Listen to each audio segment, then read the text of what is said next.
The problem is the amount of fraud, grift, and scam in the space is crazy. It's $9 billion a year that gets lost out of traders' hands into people who are, pulling these scams. North Korea. Yeah, to North Korea or to Argentina or wherever it's going. Actually, who knows? But people are taking advantage of other people, and we have no way to hold each other accountable. Like, the problem is crypto is in the Wild West. If you think about it, we are a bunch of cowboys like riding around on horseback. Like, some people choose to rob people, some people choose to like be upstanding citizens. Like, yeah, it's great that like it's the Wild West. That's why everyone can make so much money right now. We could sit here and debate what is the biggest inhibitor to crypto growth. People say, oh, UI and UXs, or like, oh, like all the on-chain friction. You're like, dude, you know what? You know what the number one inhibitor to growth is? When you and I are afraid to tell people that we work in crypto because we know what they're going to think about it, right? And it's that they don't, like, you invite them to join crypto, they stay around for a few days and like, this is all scams, or they get scammed in the first 4 days. And so that's the problem, right? Like, you can't continue to onboard people if you have a huge leaky funnel where people aren't sticking around. And so then the solution was like, whoa, like, wait, what if we did have a way to like review each other or leave like feedback basically, and give basically trust signals, like a trust signal of like, I trust Toady, you trust me, not just a review, but also what if you could borrow a lot of the same philosophies from proof of stake, where you said, I'm going to go vouch money, I'm going to go put someone money against someone's name, and that helps them build credibility, and if they do it back for you, it helps you build credibility. And the thesis there is like, you basically make a world where humans are validators of the social layer. Like, we want to make it like sufficiently expensive, whether that be through money, time, or social reputation, to like build credibility. And also like, suddenly you can value that credibility. Like, oh shit, if I like rug pull a bunch of people, like, people are going to know, like, and I'm going to lose all these opportunity that I get. Maybe it's deal flow, maybe it's to get angel investments, maybe it's doors open because of that. And if you can make social capital fungible, so to speak, like, that's really what we're trying to go after.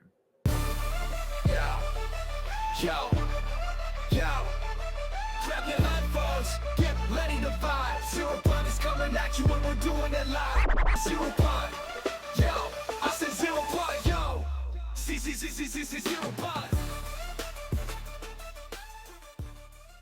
Welcome back to another episode of your favorite podcast about enjoying Ethereum. What's that? No, not Bankless. Wow. Okay. Well, welcome back to one of your favorite podcasts, hopefully, about Ethereum. Anyway, this is ZEROPOD, and I'm Toady Hawk from the Zero Rights Media Collective.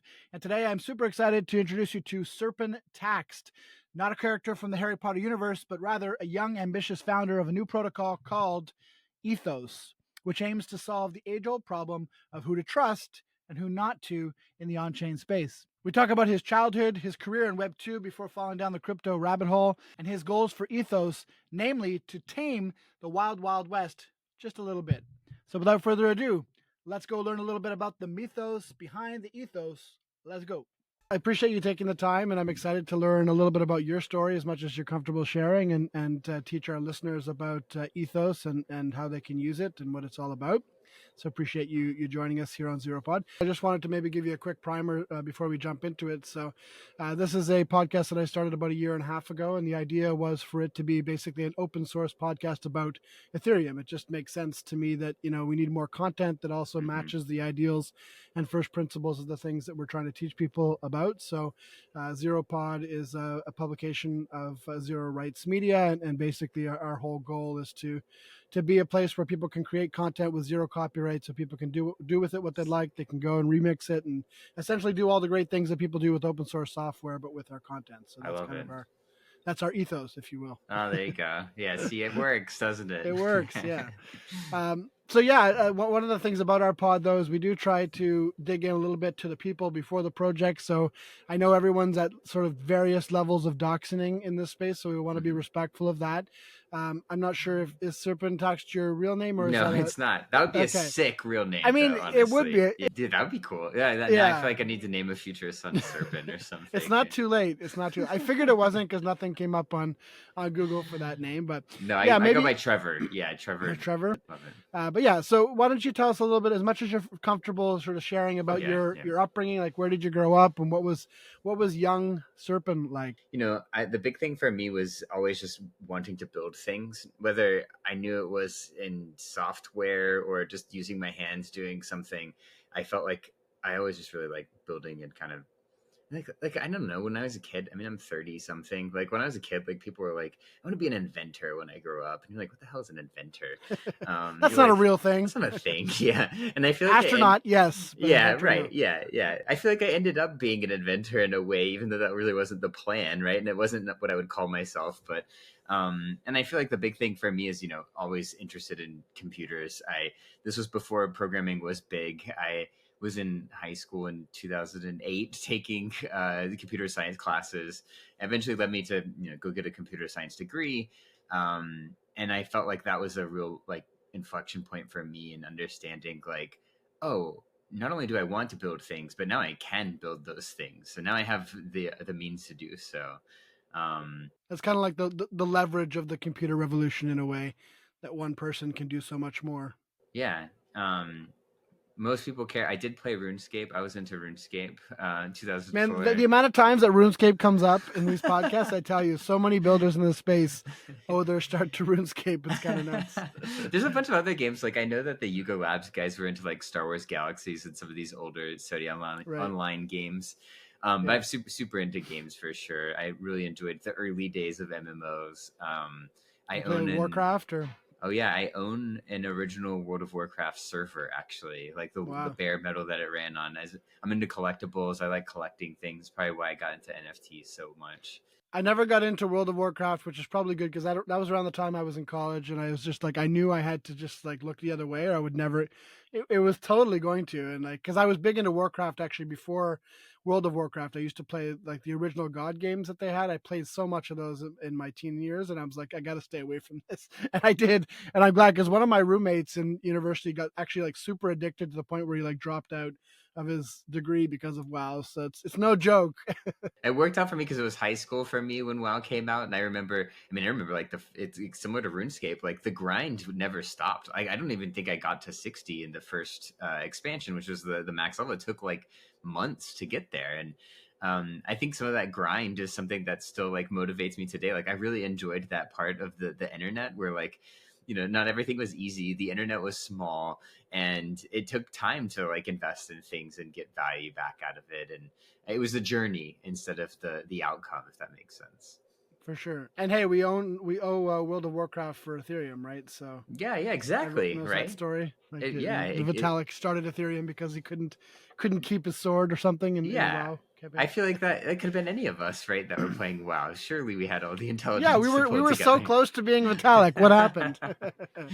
Awesome. All right, so you're studying computer science. What part of the country are you? I'm in Texas. I grew up in Houston, so I'm a Texans fan. I don't know if anyone cares, but I'm probably the only like Texans fan in the history of the world. Okay. I live in Austin now. I got lucky in terms of like aligning my career with a place that was growing in computer science and programming jobs and developer jobs and ultimately in startups. And there was a big like brain drain, right, from like Silicon Valley and stuff. And that was like that for me. That was like 2012, 2013.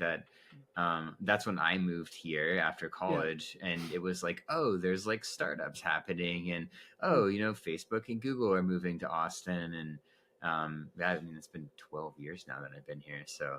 I love Austin. It's great. Texas is awesome for sure. Nice. Well, I've seen in a couple of the threads that you've written that you had a career in Web 2 prior to, coming Onchain, as it were. Can you talk a little bit about that? Where were you building in Web 2? Yeah, so I worked at a bunch of different places in Web 2, primarily in B2B SaaS. Okay. I worked for the meme, the B2B SaaS meme. Yeah. Oh my God, I couldn't be happier to get away from B2B SaaS, to be honest. I saw a meme on Twitter the other day, and it was like, on the seventh day, God rested, and something like that. Like made a big like dramatic thing, and then it was like, and so that humans could go on to become B2B SaaS. It's so bad. Like I think we're all pretty burnt out on B2B SaaS, to be honest, and especially if you lived in that era and that was part of most people's career. But yeah, I mean, I worked for Atlassian for probably 6 years. So they make like Jira and Bitbucket and Trello and Confluence. I've worked across a lot of those products. I'm a product guy, so I was a product manager, moved up through all the way to being a director of product in my most recent role, where I was teaching people how to build products. But yeah, I mean, the specialties and knowledge that I had were, how do you learn how to build products that are driven by your customer's demand? How do you go talk to your customer, understand exactly what they want, and make sure that you're building, what they're thinking about or what they can't even maybe say.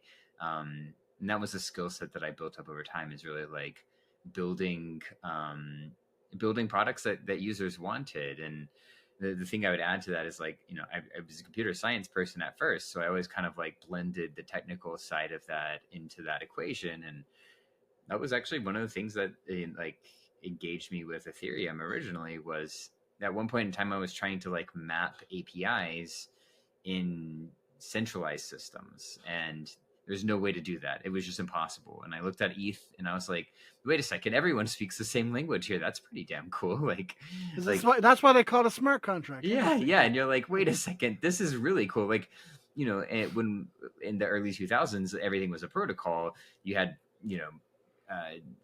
XMPP as an example for chat products, for like that, everything was built on XMPP.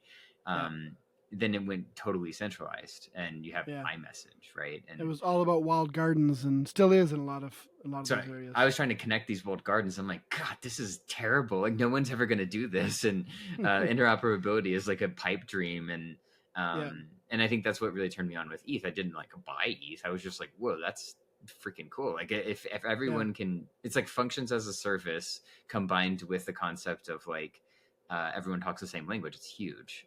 So anyways, that's what really got me into Ethereum originally. Do you remember where you heard about it, or was it just kind of in your poking around with this database research? 2017, 2018. I witnessed Bitcoin early on. I enjoyed Bitcoin, but not from buying it, just from like being a technologist kind of person and enjoying like reading about it. And that was in 2011. And I just was casually like observing the crypto market. I never thought it would turn into a speculative market.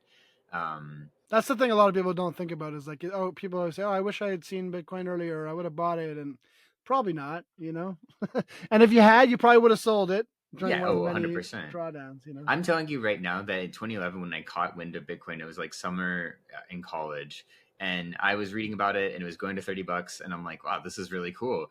And everyone is like, this is a bubble, you should sell everything, like get out of this thing. Dude, there was no way to buy Bitcoin. Like, the only way you could buy Bitcoin is you had to have some middleman, basically. You had to have, or you mined it. And I couldn't. You're talking to this little scrappy outfit called Coinbase, or or Mt. Gox. Mt. Gox. And you lost all your money, right? Like, there was a lot of chaos. I mean, a lot of people did PayPal things where you could like send them something on send them money. Or you'd peer to peer, like someone like an actual person. But they had like PayPal storefronts of buying Bitcoin at one point. And, anyways, like, I really enjoyed the tech, but I never really got into it, honestly, until the last cycle. Like, really trading it and owning it. Yeah, I think that rings true for me as well. Like, I definitely heard about it. Wish I heard about it and got into it more before, but sometimes it just takes something to click, and then you sort of get it. Like, so that's cool. So that's how you kind of got bitten by the bug. But you continued to work in Web 2 for a while, and I think it was just recently that you and your co-founder sort of decided to quit your Web 2 jobs and basically go all in on this new thing. So tell us about that. Where did the idea come from for Ethos, and how did that come to be? Yeah, so Ethos, I really was inspired by Friend.Tech, honestly, which sounds crazy because Friend.Tech ended up basically rug pulling on $50 million in fees. Yeah, but it was still a moment in time, though, as a lot of these things are. And everyone knows it, right? Like, I can always bring up Friend.Tech and people know what it was. It was like, it was so dead, and that was the only thing people cared about. We could have a long conversation about that, but like, I think it's a really interesting whether something is a rug or isn't in this space, and I guess we'll get more into that because that's a big part of what Ethos is trying to figure out. It's showing up on the timeline today too, in terms of people talking about angel investments and stuff. So yeah, but it's like, what are you expecting? What is to be expected of a founder when they do launch something? Like, you can't make people use your product. So if you have something like Friend.Tech, which is, I'm not going to call it a flash in the pan, but it was a moment, and it captured that moment, and they made great fees off of it. And also lots of people who were early to it made money. And then it kind of like faded away, but such is true of many, many, many ideas. Like not every idea is going to be a Facebook or get, That's right. Yeah. I mean, yeah, especially at angel investing, right? You expect like 3 out of 100 to work out. So no, I think that'll be a good topic of conversation. What I'd say that I thought was interesting about Friend.Tech was this concept that like the things that you said were tied to the things that you do. No one had really even looked at the idea of like, oh, we should like connect to Twitter to a wallet, right? Like Privy was new at the time. And shout out Privy, man. I love it. Yeah, they just announced a fundraise. Yeah. Yeah, huge fundraise. Congrats. Yeah, and we use and love Privy too. What I would say is it gave me that first insight of like, wait a second, like what you say is tied to what you do. And people were making all these cool like dashboards and stuff that in order, everyone was trying to farm Friend.Tech. You're trying to buy keys from other people. And in order to do that, you needed to trust the other person. Like otherwise they're going to dump your key or you like wake up and you lost a bunch of money. And so people were tying these identities to their actions and then, showing what they did on chain. And I was like, this is the first time we've seen like a verifiable proof that like this person was an asshole, right? Like they said something at least not right away anyway. Yeah. Right. Yeah. Yeah. They said something on Twitter and then like they did something on chain and you could tie those two things together. Okay. You were only missing the human element, right? The human element that was like, hey, these two things together means this thing is bad. Right. Yeah. And at first I was like, man, we need like just a trust pilot for like Friend.Tech. Like we need some way to like say, who should we buy keys for? Like, a way of being like, yeah, I trust this person and this person sucks, but also like a way to hold like people accountable. Like, hey, this guy, like he screwed a bunch of people over. He shouldn't have a second chance at this. Right. Yeah. It's kind of crazy that one hadn't emerged earlier, to be honest with you. It's something that I've talked with friends in the space about so many times because it's like, which industry needs Trustpilot more than crypto? Probably none, right? And like the first thing you do when you're going on vacation is you spend days and days on TripAdvisor, and it's like, or when you're going out for dinner, it's peer signals. You want to know 100%. What your peers say about things. Yeah.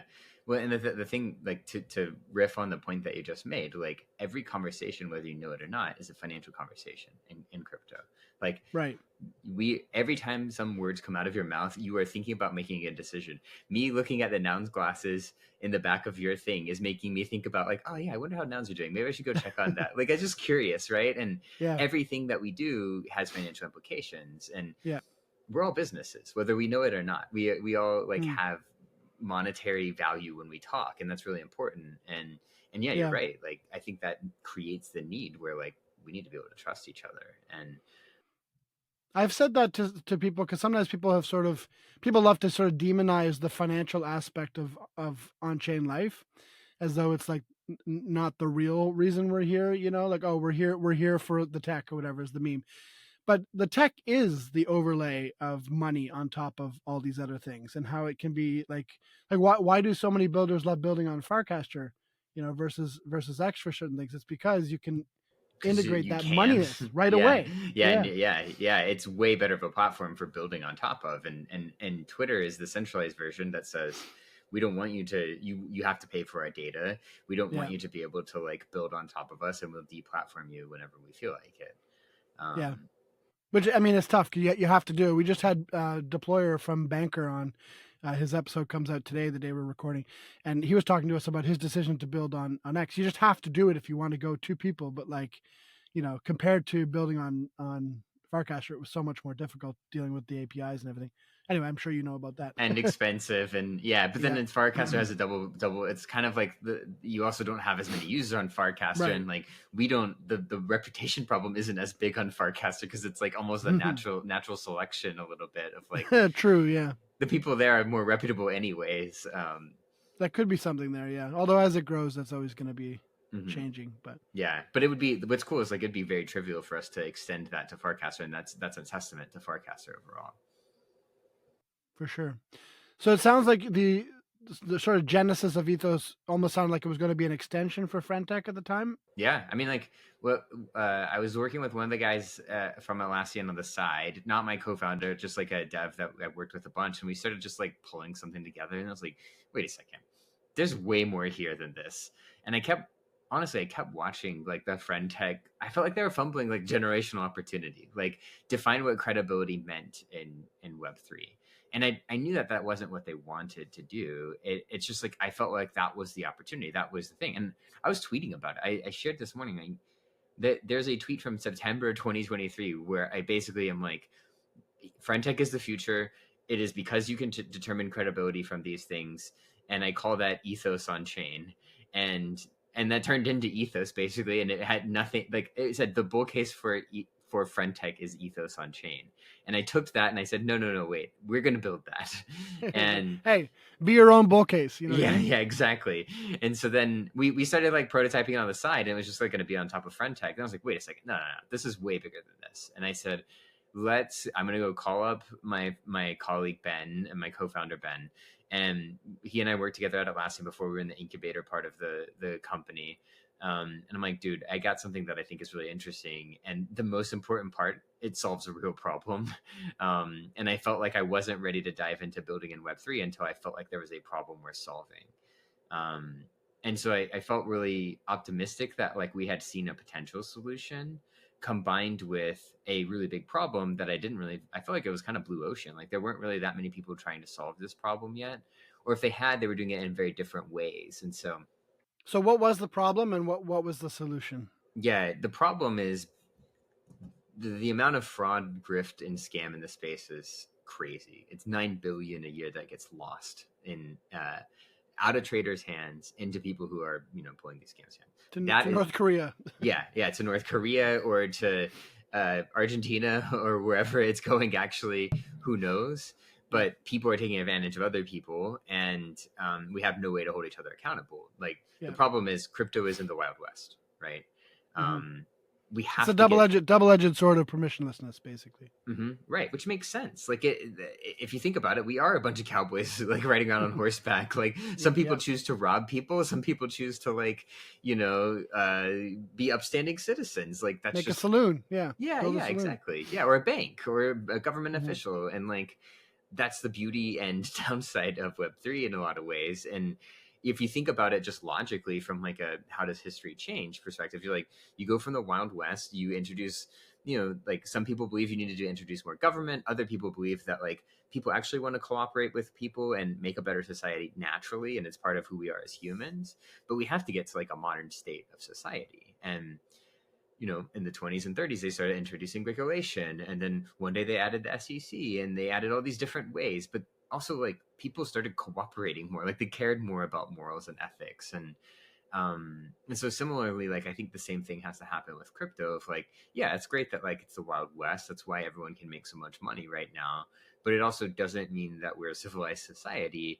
And I actually think this is, we could sit here and debate what is the biggest inhibitor to crypto growth.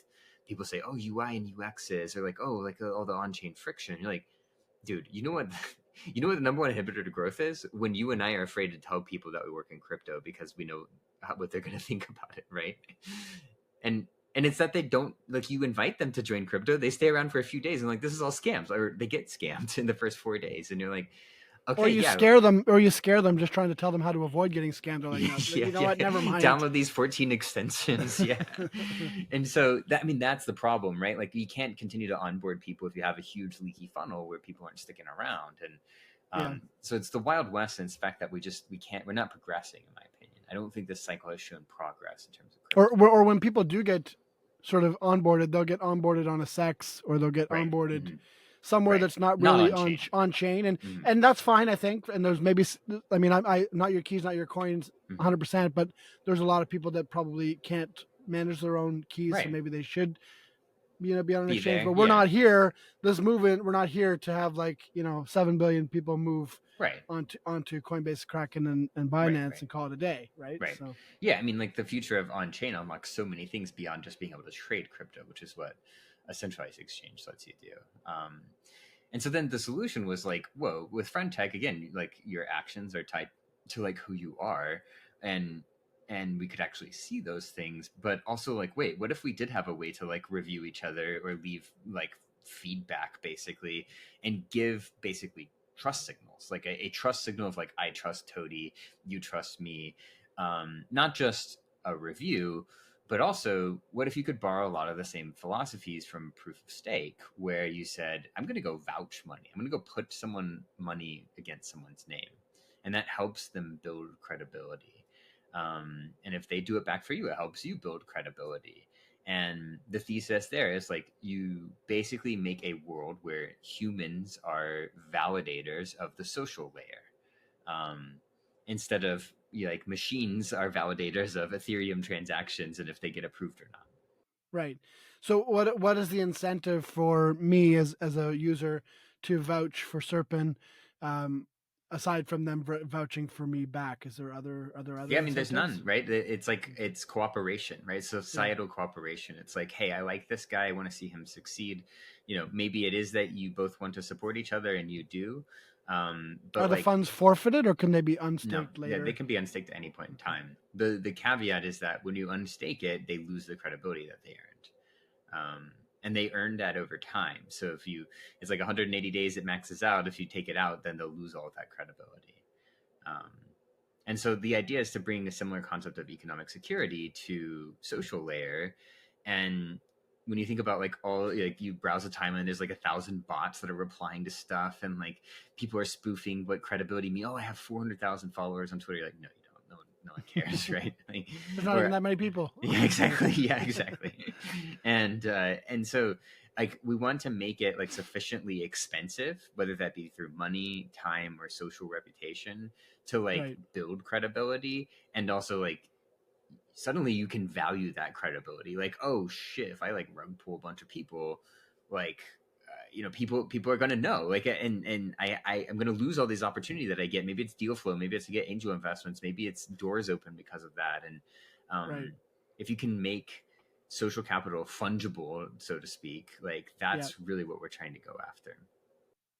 I saw one post that you had made talking about how to avoid mob rule with something like this, or how to avoid, people getting mad because someone's project didn't go up as much as they wanted, so they'll go and like, and slash them or vote against them or unvouch them. How have you thought about that?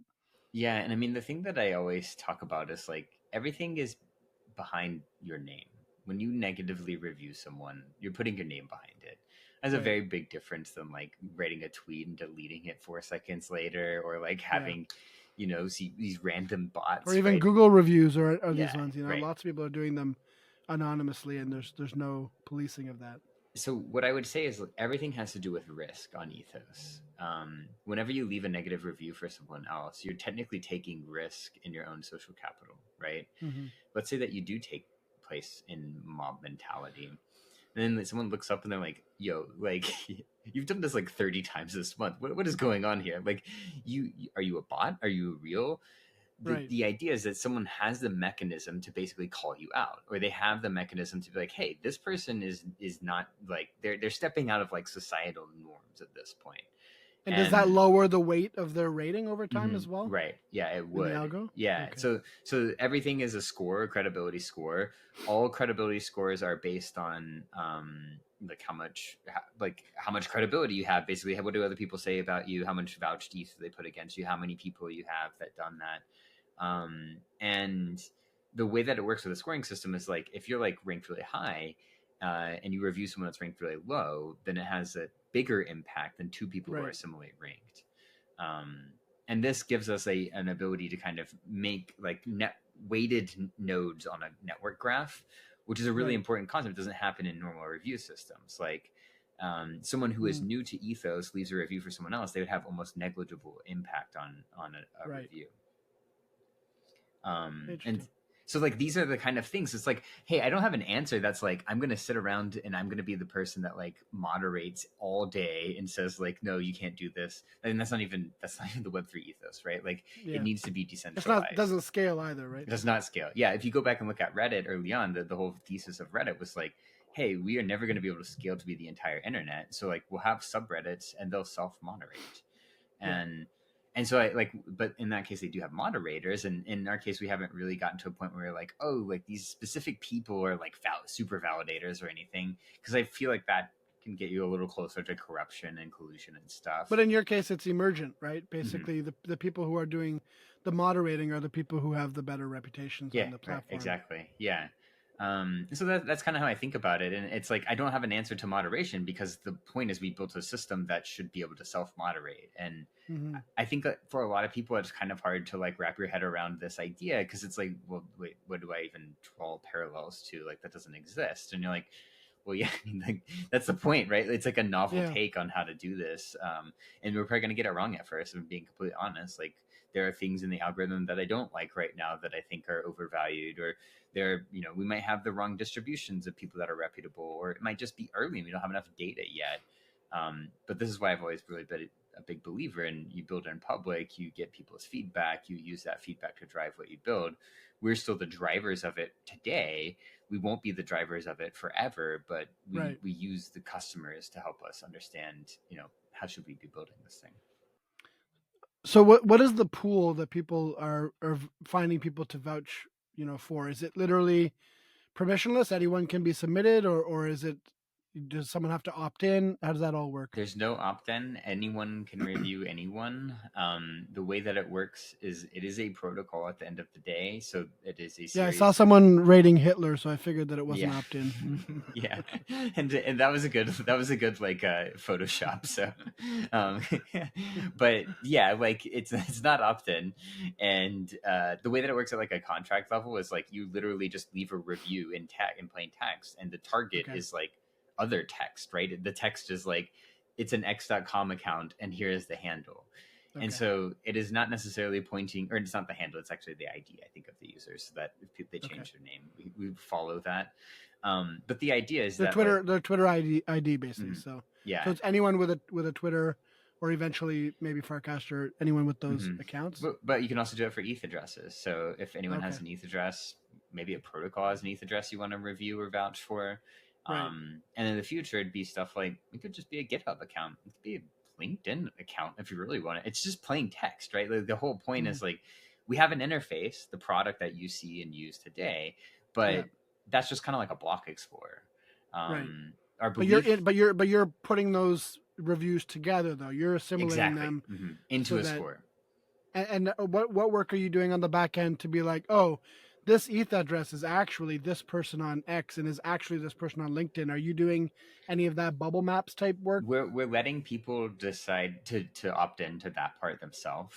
But I have thought about the concept of like, could other people recommend and be like, hey, there's a strong belief that this new wallet is part of that person's wallet.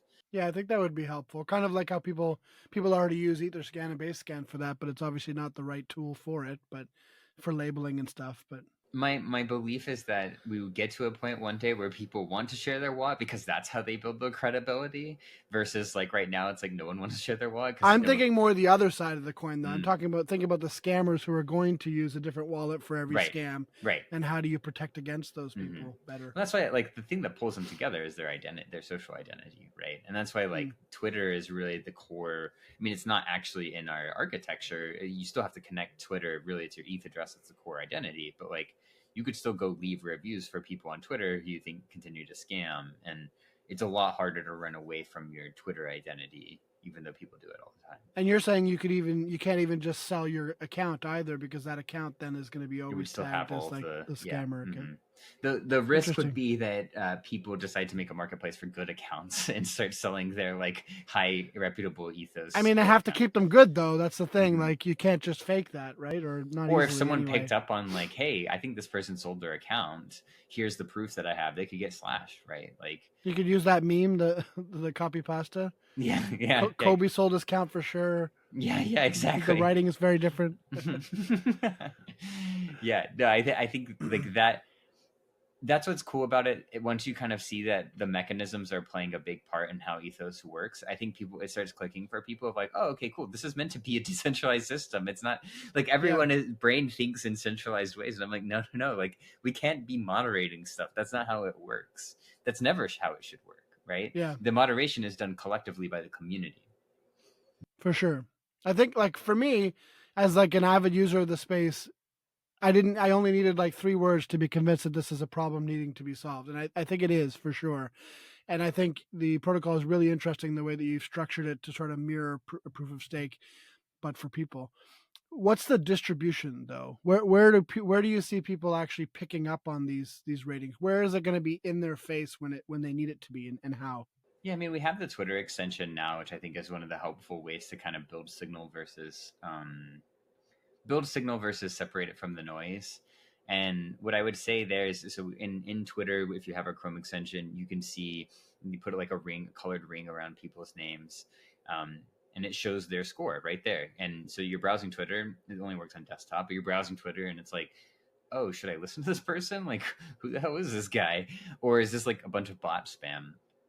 And we look at basically what, like, it's a profile. You can click into it. It takes you to the Ethos profile, and you can go see, like, okay, what do people say about this guy? Like, do I know people that said something about this guy? So that's one of the first use cases that we did of like extending Ethos into Ethos scores basically into where you operate every day. We also did for Kaito, the leaderboard on Kaito, which is kind of I was just cool. going to ask you about Kaito, but yeah, so you've integrated with Kaito? Well, we didn't like integrate through partnership. It was like we have our Chrome extension, and if you have our Chrome extension, you go look at the Yaps leaderboard. You can see what the scores are of everyone on the leaderboard. And anecdotally, have you noticed any? How should we put this? Anything that doesn't match up? Like, do you notice anyone who has a lot of Kaito Yaps but probably shouldn't? Yeah, I mean, like, I will use probably shouldn't not in terms of my own personal opinion, but what Ethos is currently portraying. Yeah, which is meant to be consensus, right? Like, Beanie and Murad are both two people in the top 100 that have yellow or questionable scores on controversial people. Controversial, yeah. And again, it's not my personal opinion or anything like that. Like, it's just like what consensus of the people who are on Ethos today say about that particular person. And it's not meant to be like, hey, you can't trust this person. It's like yellow's like, hey, maybe you should go like do a little bit of research and understand what he's saying first, right? Interesting, yeah. And the way that I think about Kaito is like Kaito measures attention, we measure reputation. But influence is a combination of both of those things. I was going to say there should be some sort of a melding of both of those, but that would be fun to experiment with. Just like combine Ethos and Yaps and see like, is that a better tell? Because like there are plenty of people.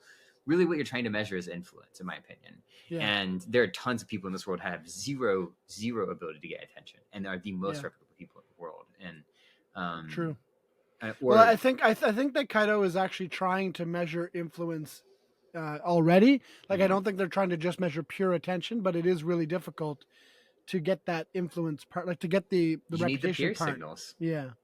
Yeah, you need to know what other people say about it. And this has happened on Ethos already, where like people go look at the leaderboard, and I'll have people reach out to me and be like, you don't know the dirt on that guy. How is that guy in the top 50? There's no way. And I'm like, right, dude, put it on Ethos. I don't know what to tell you. Like, if that many people were hurt by him, go tell him. Yeah. And so it's been interesting to see that, because you're like, okay, so consensus thinks that this person is basically trustworthy. And certain people who have reputation are saying this person is not trustworthy. And you're like, okay, we still have a lot to learn. Like, there's still a lot of like things that need to unravel in this space. And there's so much interest in game theory too, because like humans won't always say what they mean either. I know that for a fact. And especially when it comes to criticism, I'm pretty active in the Nouns DAO community and have been for, since 2021. And one of the things that constantly comes up with Nouns is that we also need a reputation measuring thing. Like most DAOs could probably use something like that. But the problem is nobody really wants to put their social credit out on the line and be like, this guy's a bad guy, especially not if it's someone who's popular or whatever. And so it's a problem, like how do you call out someone who's a grifter or someone who's actually stolen or not doing good things without putting your own, social capital out on the line? That's the whole point, right? That's the tough part, is like you putting your whole social capital out there.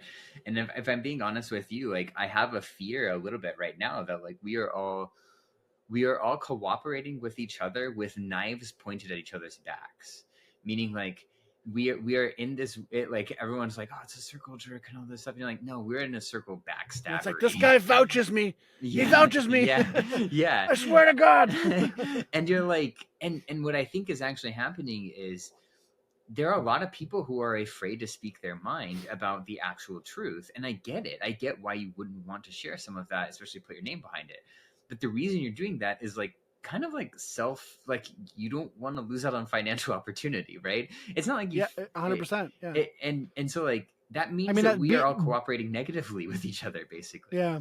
Beanie actually tweeted about that. You mentioned Beanie earlier. He tweeted about that recently, where he was talking about how he's often one to come out and talk Call negative, people out. call people out, and that's part of why he's a controversial figure. And he's like, it costs me deal flow 100% to do that. It's not a profitable thing. It's not good for my social capital. And Ethos is proving that it's kind of showing that capital. Yeah, right.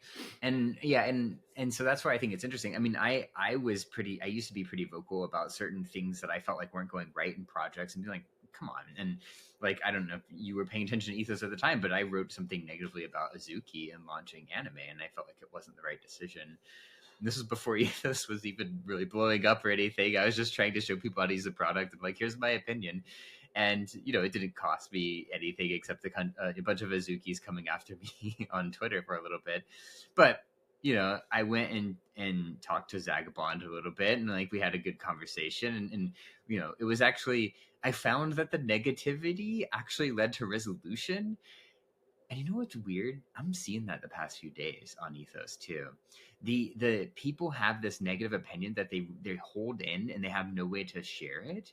And when it actually comes out, two people come together and resolve the conflict. They're like, what's up with that, bro? I didn't even know. Yeah. I mean, that's happened to me, real talk, recently, where like someone sent me a DM on Farcaster, and they're like, just so you know, this guy's saying this about you in a group chat.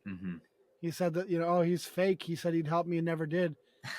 Meanwhile, like the real story was like I had a kid, right, and he asked me for something in my DMs, and I was like, yeah, I'll get back to you. And then I just spaced on it because I had a kid, Yeah, totally. So it's funny, like everyone has their own interpretations of what other people owe them and whatever.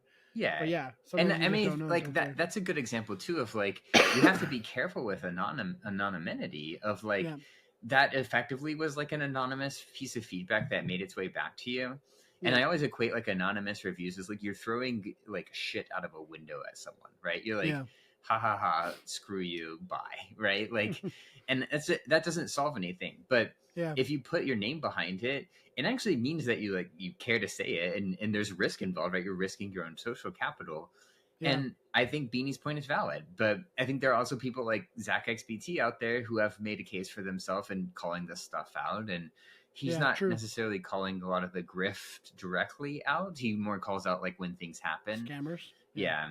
But, I'm sure that doesn't cost him deal flow. That costs him like death threats, right? Like that's like people coming after him being like, I'm going to dox your ass. And like, it gets to the point where he's like, I don't even want to do it anymore, basically. Right. I think they said that a couple days ago. A few times a year he says that, And so like, I need to find the right balance there. But like the point of Ethos is that it's not anonymous. And what I think will happen though, and this is kind of a unique insight from the past couple of days, is I think someone's going to create an account that's just like anonymous reviews.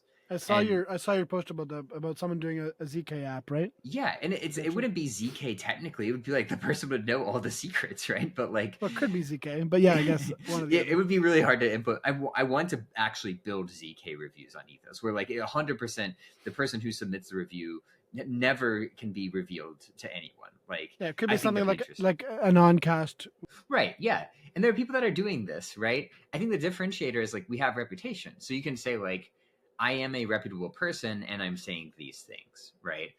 Or I'm a reputable person that typically gets categorized as a VC and I said these things about someone else, right? I think that would be a huge unlock, to be honest with you, because there's this weird spectrum between anonymity to pseudonymity to full on doxing yourself, and what people are willing to do and how much social capital they're willing to put out on the line, when ultimately there's really nothing to gain from it sometimes. Like you got scammed by this guy, you'd love to jam a knife, and twist, but what does it really get you? It doesn't get you your money back. Right. Yeah. And it a lot of times just resent, right? Or people like feeling that they've got some justification at the end of the day. I mean, do you remember there was a Twitter account called like, oh man, I can't remember the name of it. The NFT ethics is what it was. Oh yeah. Yeah. Funny enough, they're the ones that exposed Beanie. So it seems like Yeah, right. Beanie is the star of this podcast somehow. yeah. I was thinking more of like Dingaling as an example, who like Mm. Dingaling is like a friend of mine. He invested in Ethos, and I really value all the conversations I've had with him. I'd be willing to vouch for him, right? Like, By the way, thank you, Dingaling, for the SOS airdrop Christmas 2023. oh my Really god, made my holidays. that was a remember that? 2022 probably. Was that 2022? Oh yeah, yeah. Yeah. That was a great Christmas. Anyway, continue. That was a weird time for sure. The ENS was around there too. Yeah. No, and Dingaling's a great guy, but he got like exposed on NFT ethics, and it wasn't. And they didn't really say anything actually. Like it wasn't much of a like, oh, here is like why Dingaling's a bad person. It was like, we're just gonna dox this guy. And like, what the hell? Yeah. And Why? so like, and it's really interesting. I think there's a lot we can learn from NFT ethics, where like they tried to do a bunch of research and expose people, and sometimes it was good, sometimes it was bad. A lot of times it was very mixed. And it was like gotcha. It was very much gotcha journalism kind of. Yeah, and it felt like it came from a source of like resentment of like, I can't believe these people are making more money than me kind of thing. Yeah, maybe. And like those or just whatever they thought would get the most impressions. Sometimes yeah, it felt that way too. Yeah, I've always said Twitter rewards chaos. Like Twitter doesn't reward like thoughtful writing. It's like it's the most mid like controversial take you can have is what Twitter gives you. Like and that's attention part, right? That's what I say, like attention plus reputation. You need the reputation too. People thrive on just getting attention on Twitter.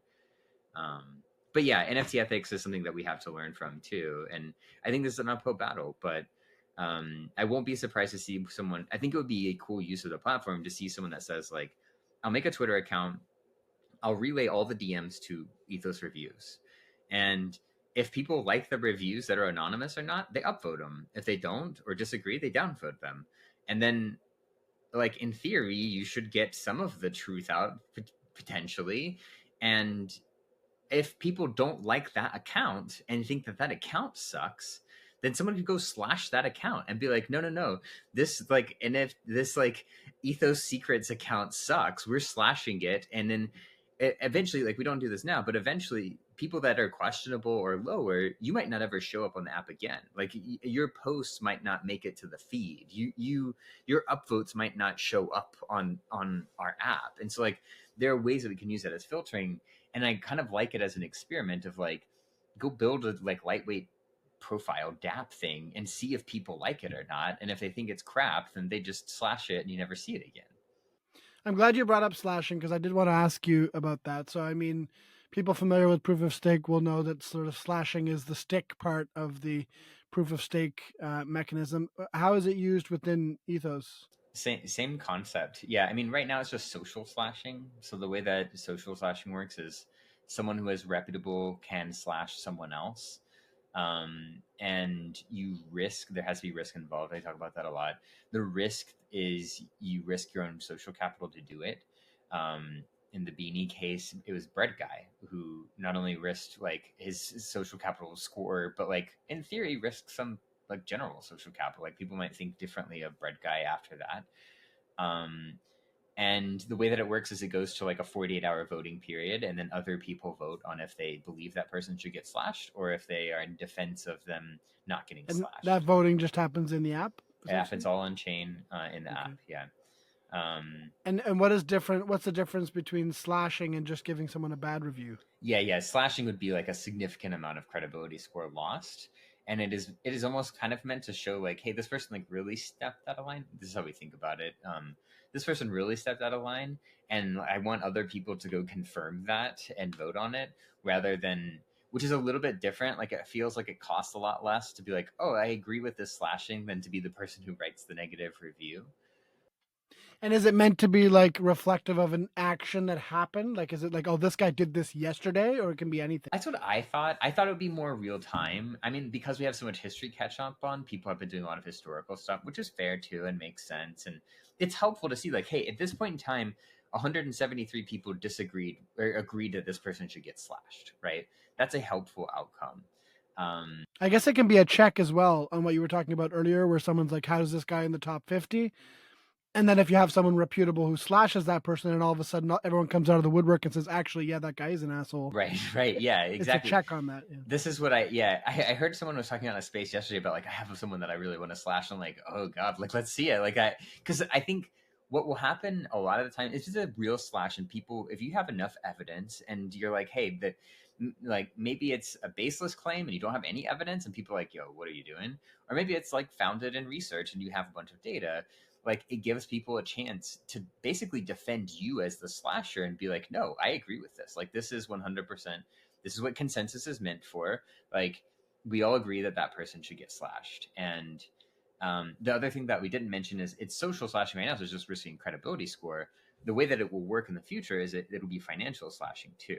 And if you have ETH in Ethos and you are vouching in other people, you're participating and trying to be credible, that vouch balance could be slashed. We would give people plenty of a heads up before we actually implement this, just to be super clear. But you would risk basically losing that money because someone called you out, and that risk creates the counter risk in vouching for people that shouldn't be vouched, or it creates the risk of yourself of being like, oh, I'm not going to go like vouch for a bunch of people and pretend to be credible myself. And it's the same concept of like proof of stake in a lot of ways, where like, yeah, you can put 32 ETH up, but if your validator goes rogue and does a bunch of stupid stuff and like tries to approve bad transactions, you have monetary loss. That risk is a really important balancing measure. Yeah, it makes sense. Yeah, I think that'll be a big improvement as well in terms of making it like a dynamic way of controlling, right, the results. I don't think people really think about downside in the vouches right now, which makes sense. Like there is no downside, right? You put ETH in, you can take it out at any point in time. That's basically it. Right. So let's talk about that a little bit. How long has it been since you launched? It's been a few weeks now. 58 days is what my count up timer says. Who's counting? Yeah, I have a little counter on my desk. It was cool. We pulled the pen and it was like, all right, it's born, and then now it counts up every day for eternity. So nice. I think Salvino from Yapster said they did that as well. Yeah, it's cool. Except they did it from the day they started like creating the app, not from launch. So yeah, I wasn't that ahead of. We did it when we like invited the first launch profile on the smart contract. So how does someone get invited? Like what's the rollout? And then once they are invited, how do they get started? Yeah, I mean, invitations are pretty limited right now, which is unfortunate for a lot of people, especially people that want to be on the app. It's an important part of our Sybil resistance and making sure that as we scale, like the product is still good. There are scenarios that I want to see played out socially that haven't. There are lots of things that I won't mention that I really want to see play out that haven't. Not bad things. Like, no, come on, mention them. Give us the alpha. I mean, I haven't seen anyone just like spam a shitload of reviews on one person yet, right? And like, I want to see societally, where in a society culture, what happens there. Yeah. And it's going to be way more important to observe that at 1,000 people and then kind of set that culture and then grow that culture than like let it happen at 100,000 people. And you're like, yeah, just like, fish swimming around a big ocean. Like there's no cooperation there. There's no like, oh yeah, we have this similar culture. This is how we think about instances like this. And so it's hard to get an invite right now. We add invites to existing users' accounts every Friday. It's mostly based on activity. And sometimes it's very exclusive. Like we look at like specific metrics and we only give like 100 invites out. Other times it's like, any activity in the past few days we'll give someone an invite for. This is our kind of control measure to understand and make sure we're growing correctly. Yeah. If you want to I think that's right. Like, I think that's the smart way of doing it. Like that's kind of similar to what Dan did with Farcaster as well, in terms of, I mean, his was very manual. He was literally, you had to be invited by Dan for the first 6 months basically. So. Yeah. And I think that was the right way to do it. Like it built kind of trust between you and your customers. It created a more close community, and like, yeah, I mean, Farcaster is the same way, right? Like it wasn't like anyone's like, oh my God, I'm going to make so much money on this app. It's just like, I want to partake of it and use it. And so that's how I think about the invitation system. And the bond is really like, the whole system is really important in the future too, because you never want to be able to get to a point where like, I can just invite 10,000 wallets and they can spoof credibility with 10,000 wallets. Like that would make us like, just like on Farcaster, you pay $12 a month to create an account, like, or not just $12 up front. It's Sybil resistance, really, right? It's the first step in Sybil resistance. Have you thought at all as an organization about how to incentivize people to continue to want to use the app over a longer time horizon? Yeah, I mean, this is something we measure. I'm really like obsessed with our DAO to MAU ratio, how many daily actives are coming back on average over the number of monthly actives. And it's like 55% right now. It's really, really good. People are coming back every day.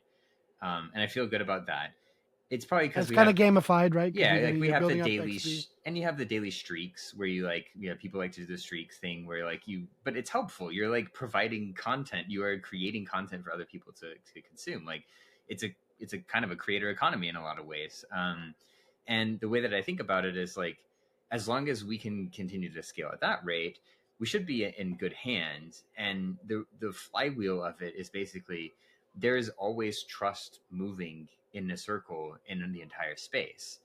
It's actually pretty slow right now, to be honest. But like during a full-on bull, there are going to be people scamming people. There are going to be people launching stupid shit. And it wasn't that long ago that we had it was presidents days. scamming us. Yeah, exactly. And you're like, and you want to be able to do that in real time. You want to be able to capture that. You want to be able to store that. And you remember the AI agent meta? Everyone was like, "Who's the dev? Is he good at coding?" Like, I would go look at his GitHub, right? You wanted to know who the dev was, and like credibility is how we make investment decisions in Web3. Even if it's Kanye West launching a coin, you use his reputation. He's notable, and people know who he is. That's why they buy the token, right? Or they take that into account. Like Kanye is a great example where I think people will like do some mental math and they'll be like, I'll buy this for the attention, but not for the influence. Right, whatever. Exactly. Yeah. Because he's gonna, he's a Nazi and he's whatever. Right, and right. Now I'm gonna get a cease and desist from Kanye's flagged. lawyers. Yeah, I'm gonna get slashed by Kanye on Ethos. Yeah, there you go. Slash me, bro.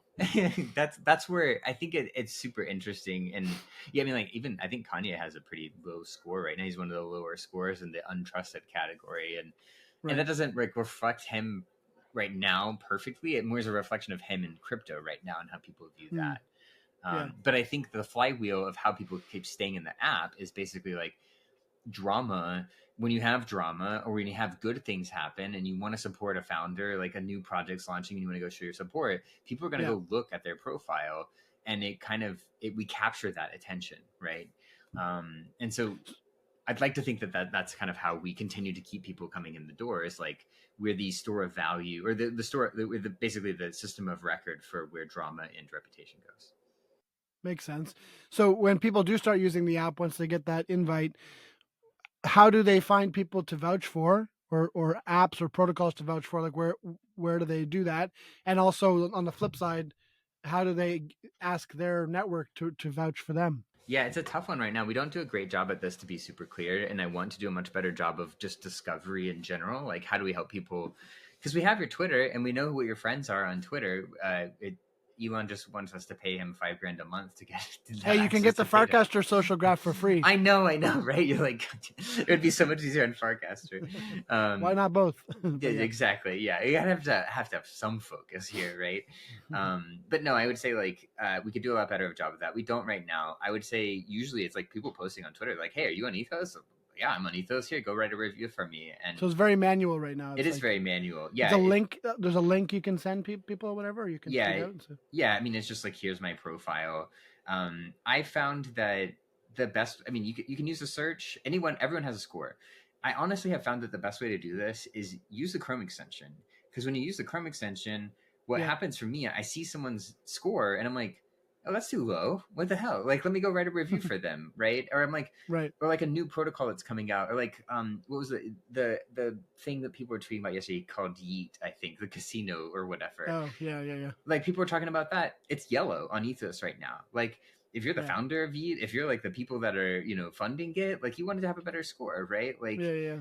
And so I think that using the Chrome extension as a way, because like, there's a little button at the bottom that says like write review when you mouse over, it will open it up there. And I feel like that's kind of like a decent discovery mechanism. We've added like a strip at the top that has more like trending profiles, but we don't do a great job at this. And I want to do a better job in the future. That's alpha. We're alpha. Yeah, exactly. We're early. You're early. Where do people find the correct link to get that extension to make sure they're safe? If you just go to app.ethos.network, our actual app, and go click on the app, or if you see someone share a link of the app, there should be a banner at the very top that's like, want the Chrome extension? Click here.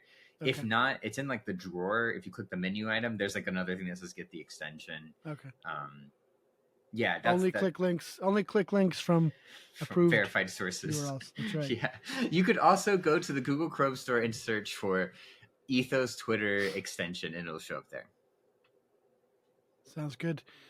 So what are your short-term and sort of long-term goals for Ethos? Where would you like to see it in, say, 3 months versus a year from now, which are both eternities in crypto? Yeah, I mean, I would say like in 3 months, I really want to get pretty good damage on really owning kind of CT groupthink. Like I want to have better penetration basically into that market than we have now.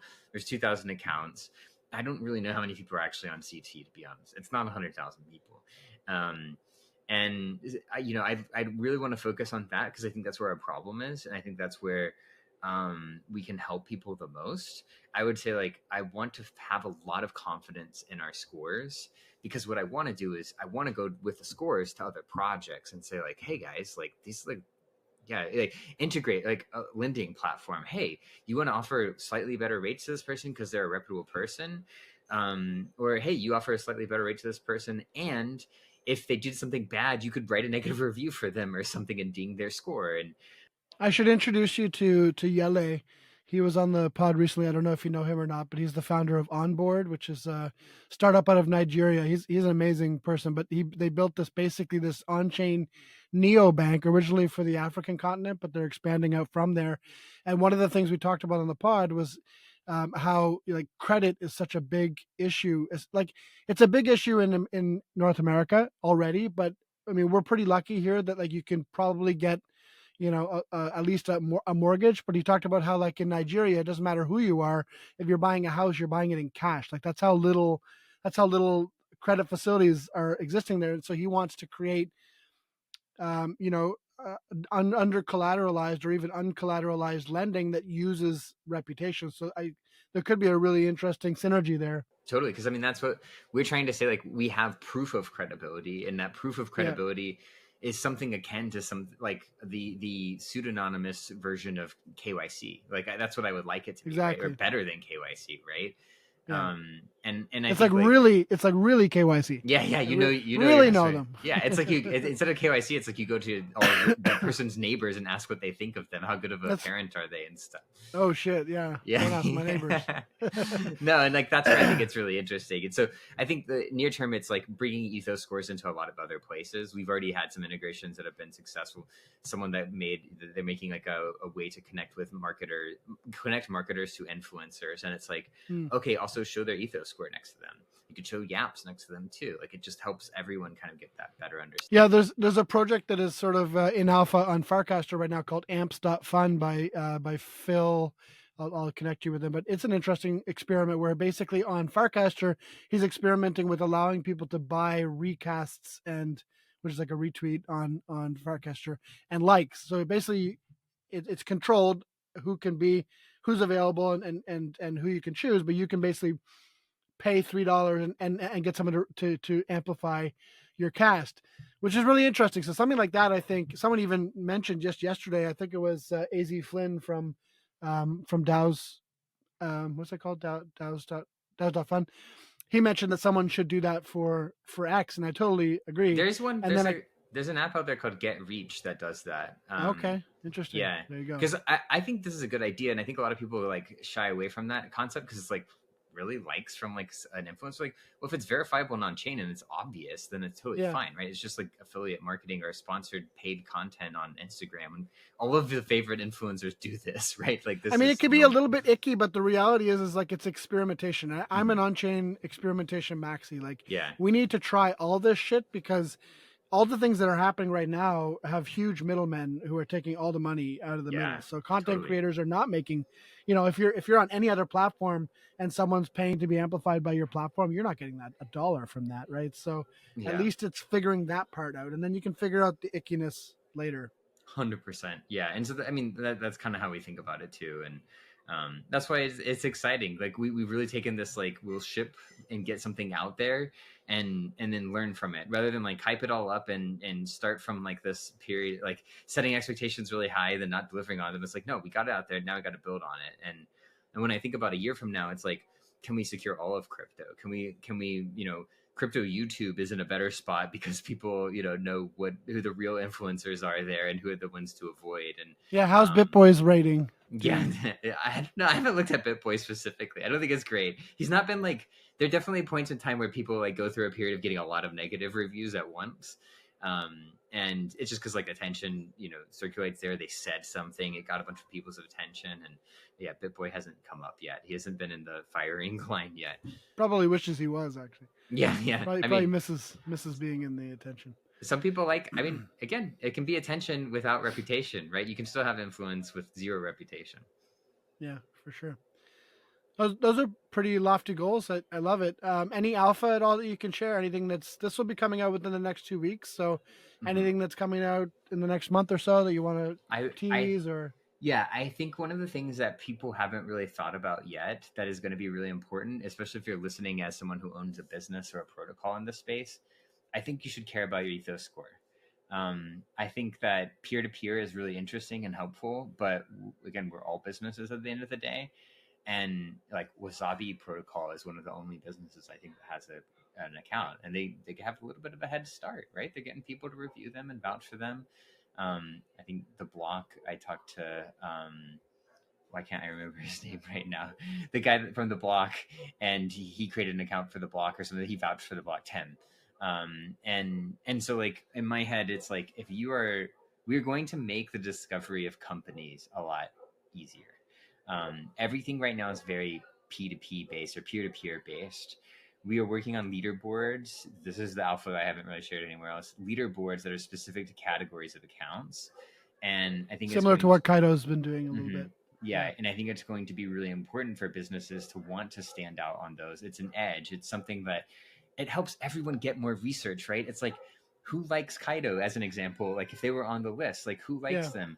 What people have been sharing those images, the infographics that show the mind share, like of AI agents and stuff. People love that shit. Yeah, and so I think if you're a business and you're listening to this, I would try to get ahead of the curve and go, find a way to stick out from your competitors on Ethos.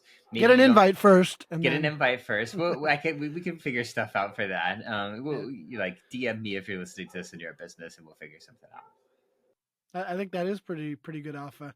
Means I'll have to get one for Zero Rights Reserved as well as for Zero Rights Media. Yeah, I mean seriously, I was thinking about it for podcasts, for Twitter Spaces. You're like, everyone has these Twitter accounts for those things. How do you stick out? Like, it's not just the quantifiable score, but it's the qualitative data behind it. Of like, it's just like when you choose to go find a restaurant, right? Like, I want to decide which podcast I want to listen to. I'm going to go look at all the ones, and I'm going to go see who likes the ones that I know and who doesn't. Like that. That's it might even be easier. It might even be easier for for a podcast or for a company than it is for a person, because ideally, if you're doing things right, you should have fans. Yeah, 100%. Not every person has like not necessarily a list of friends, hopefully, right. But yeah, I mean, that's why we started with people, because we think people care the most about it. And that's where some of the biggest problem is. We're all little mini businesses. But I think the alpha is definitely like, if you're a business, I think this will be a big thing for businesses. I think a lot of protocols, podcasts, VCs, angels, like, I think you're going to care about, how you're presented on Ethos. Yeah. And with all these things, it's always better to get ahead of it than... Yeah, 100%. Time's on your side. You don't want to find out about Ethos when you get your first bad slash or something. Yeah, exactly. Down the road. Yeah. You want a bunch of people that are like, look at all these people that support. I think that's a real thing. Like, like I look at someone who has a bunch of negative reviews, and I'm like, wait a second.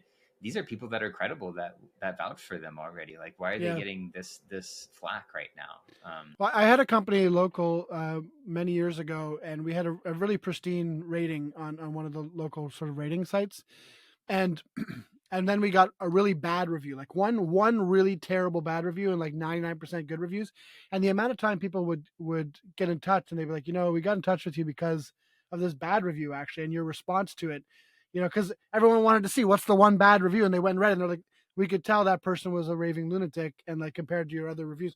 So you have to build up that bottle of that sort of body of your real fans, so that it's almost like an inoculation against the crazy person that might say something bad about you and because if the token went down. yeah, if the crazy person says anything about it, it's on their permanent record too, right? Like they could build up a reputation for being a crazy lunatic that only reviews people negatively when they got into overinvested in a token that only went down. Like, and so that's all about the weighting of all the nodes in the space. Like, their weighting might be much less, and you might not even see that in the future. And I think that is a very unique aspect that is very Web3 about what we're building, as opposed to how Web2 review systems work in the past. Makes sense. You guys launched on Base when you launched. I wanted to ask you about that decision. Was there any particular reason why you decided to go with Base? Yeah, I mean, we originally started on Blast, which sounds funny in hindsight. Oh, did you? I didn't know that actually. I invested in Blur and was a big Pac-Man believer in everything that he was building, and I felt like it was a good way to get free marketing, basically. 100%, yeah. And it was a way to kind of like, it's like kind of kickstart the flywheel a little bit. And they gave out a lot of money to builders early on, especially. Yeah. That was in like January of last year when we really started. It's like the original code base, I mean, it's actually written for Blast. And the other thing that, like, the real reason is like Blast had native yield. Like, the native yield is really cool on Blast. Like, you can ETH is stored in your smart contract accrues value, right? Like, that's cool. USDC accrues it much better because of how things are working right now. And I really like that. But when like we went through the Big Bang competition, we did all of this stuff. We weren't really ready for the app to launch then, obviously. But like, it just felt like the vibes were kind of off on Blast, to be honest. And and my co-founder Ben and I, we sat down and we're like, okay, wait, which, like, picking an L2 is a big decision, right? Like, oh yeah, I've been there for sure. Yeah, like which one's going to be around in 5 years? Like, let's be honest. Like, what has the best chance of being around here in 5 years? Base does, without a doubt. Like, there's no, you cannot convince. I'm optimistic for optimism. I like Arbitrum. I like those things.